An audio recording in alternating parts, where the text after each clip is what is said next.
আমাকে শুনতে হবে, একটু সুযোগ করে দিতে হবে। লম্বা সময় কথা বলবো না, যেহেতু আসরের নামাজ সামনে আছে।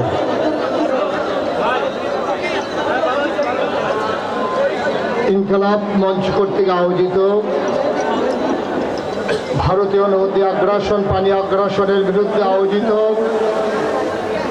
আজকের এই বিশাল ছাত্র জনতার সমাবেশ উপস্থিত সুদূর ঢাকা থেকে আগত আমার হৃদয়ের গভীরতম প্রদেশে যাদের জায়গা, আমার হৃদয়ের স্পন্দন, যারা আমার দেশকে দ্বিতীয়বারের মতো স্বাধীনতার আশ্বাস দিয়েছে, আমার হৃদয়ের গভীরতম প্রদেশে যাদের জায়গা, প্রিয় সমন্বয়ক বৃন্দ, শুরুতেই স্মরণ করছি আবু সাইদ মুগ্ধ সহ রাজধানীতে পিচ করা রাজপথকে স্বাধীন বাংলাদেশ উপহার দিতে গিয়ে যারা তাদের জীবন বিলিয়ে দিয়েছে, আল্লাহ যেন তাদেরকে শহীদ হিসেবে কবুল করেন।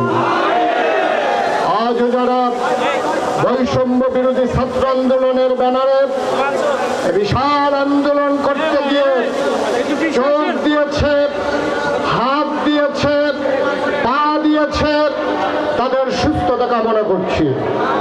আজকে কুমিল্লার ঐতিহাসিক টাউন হল, আজকে নতুন করে আরেক ইতিহাস তৈরি হলো যে আমরা ভারতের আগ্রাসন মানি না।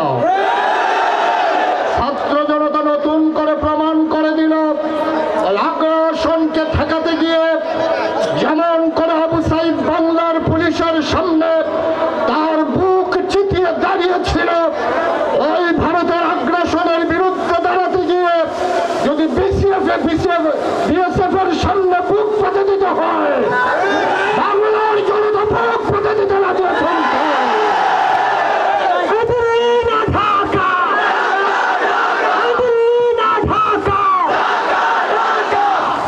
সম্মানিত উপস্থিতি, আপনারা জানেন ভারত আমাদের উজানের দেশ।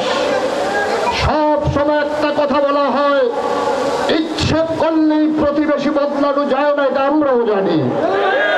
তবে প্রতিবেশী বদলানো যায় না এটা যেমন সত্য, প্রতিবেশী কেমন করে শিক্ষা দিতে হয় এটা ছাত্র জনতা জানাইতেও সত্য।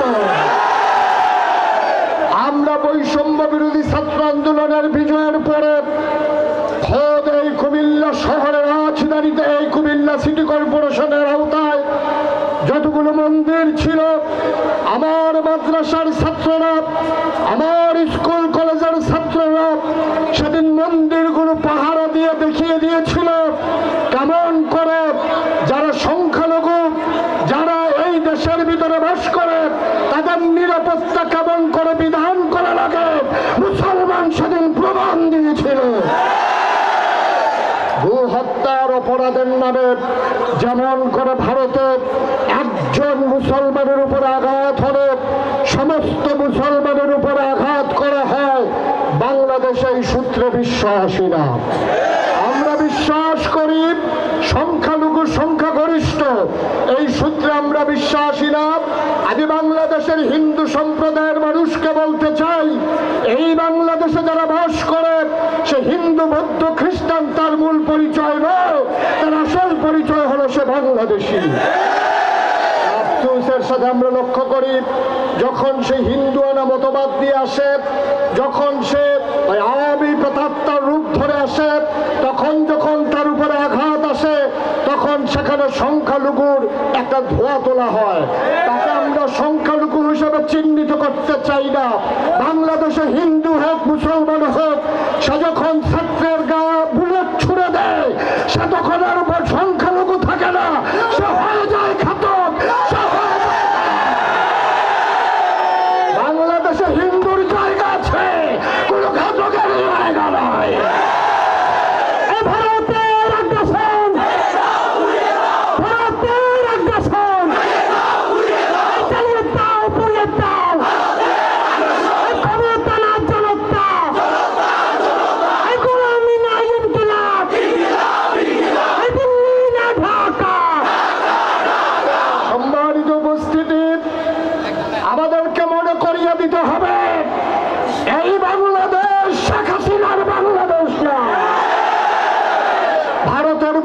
যদি মনে করে যে ঢাকাতে বৃষ্টি হলে তিনি ছাতা ধরবেন আর দিল্লিতে বৃষ্টি হলে বাংলাদেশে ছাতা ধরার লোক পাবেন, ছাত্র জনতা দেখিয়ে দিয়েছে কেমন করে মাথা উঁচু করে দাঁড়াতে হয়।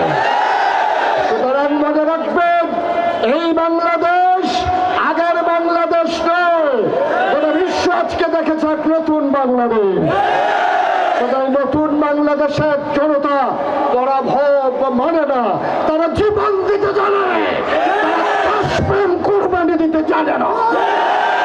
সুতরাং আমাদেরকে মনে রাখতে হবে, কবি ফররুখ যেমন করে আমাদেরকে জাগিয়েছিলেন, কত যে আধার পর্দা পরে ভোর হলো জানি না তার, নারঙ্গি বলে কাঁপছে সবুজ পাতা, দুয়ারে তোমার সাত সাগরের জোয়ার এনেছে ফেনা, তবু তুমি জাগলে না, তবু তুমি জাগলে না। ঢাকার যারা সমন্বয় তাদেরকে আশ্বস্ত করে দিতে চাই, বর্ডার বেল্টের একটা শহর কুমিল্লা, আজকে কুমিল্লা সেই বর্ডার বেল্টের মানুষগুলো জানিয়ে দিয়েছে আমরা আর ঘুমিয়ে নয়, জাগে জাগে অতন্ত্র প্রহরীর মতো বাংলাদেশকে পাহারা দিতে চাই। এই বাংলাদেশকে এগিয়ে নিয়ে যেতে চাই, বাংলাদেশকে সম্ভব করে নিয়ে যেতে চাই। সবার কথা শেষ কথা, যতভাবেই চেষ্টা করা হোক, যতভাবেই দমিয়ে দেওয়া হোক, যতভাবেই নিষ্প্রয়াসিত করা হোক, আমরা চিৎকার করে বলিষ্ঠতার সাথে আল্লাহকে হাজির নাজির যেন আল্লাহকে হাজির নাজির যেন জানিয়ে দিতে চাই, আমরা ছিলাম, আমরা আছি, আমরাই থাকবো ইনশাআল্লাহ। আমি মাহফিলে একজন লোক উঠার কারণে আমি বলেছিলাম মুরব্বী মুরব্বী উঠা যাবে না। আজকে ছাত্র জনতাকে বলতে চাই, আমার ছাত্ররা বসে যাওয়া যাবে না, ছাত্ররা দাঁড়াতে শিখেছে, তাদেরকে কেউ বসাতে পারবে না ইনশাআল্লাহ। আবার সবার জন্য বিপ্লবী সালাম। আসসালামু আলাইকুম ওয়া রাহমাতুল্লাহি ওয়া বারাকাতুহু।